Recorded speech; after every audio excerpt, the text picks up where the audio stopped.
know if I should tell the story, but there's a funny story about the training center. Alcohol is not allowed at the OTC. Have you heard the story? I have not. No. All right. So this is an interesting one. It's funny. I moved to training center at 24. I was there until I was 28, 29.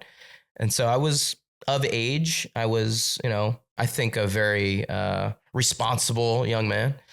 And I enjoyed wine. So, but alcohol is not allowed on campus. There are some athletes that are underage, but I was like, I'm old enough. Like I should be able to have a glass of wine if I want to have a glass of wine.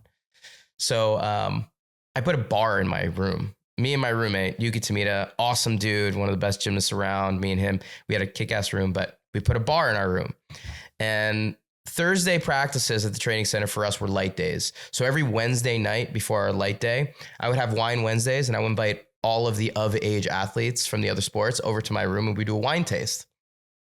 And it wasn't about like drinking a ton and like getting hammered. It was like, yeah, we're going to taste wine. And like the only way that I would invite people is if they would be willing to like, I'll provide the wine, but I want you to be able to like sit and enjoy it. And we'll like take tasting notes and you tell me what, and like, I want you to be able to enjoy this. Not about like drinking a lot. It's about like just doing something as an adult that's outside of the gym.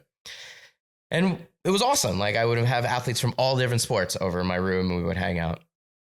And one day I got a knock at the door. Ding, ding, ding. It's like middle of the day. And I looked at a little peephole and it's the head of the training center.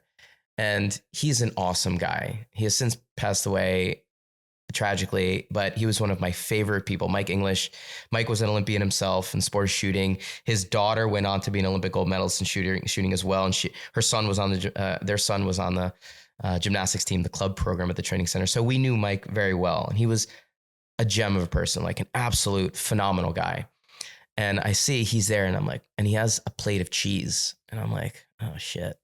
And I open up the door and he's like, hey Dave, what's up? I hear that you have some wine in the room. I brought some cheese. Can we chat? And I was like, I'm getting kicked out. I'm like, oh my God, I'm out of here.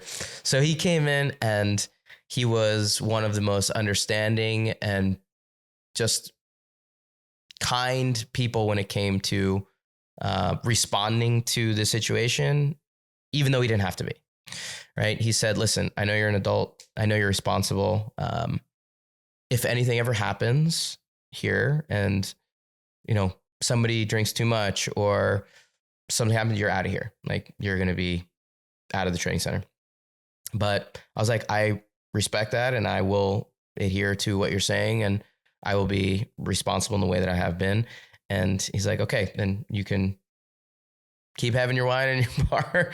Just don't let anything ever happen. And I always appreciated his ability to treat me as an adult in a situation where that didn't have to happen. What an incredible way to handle that situation. Yeah. Oh my God. Oh my God.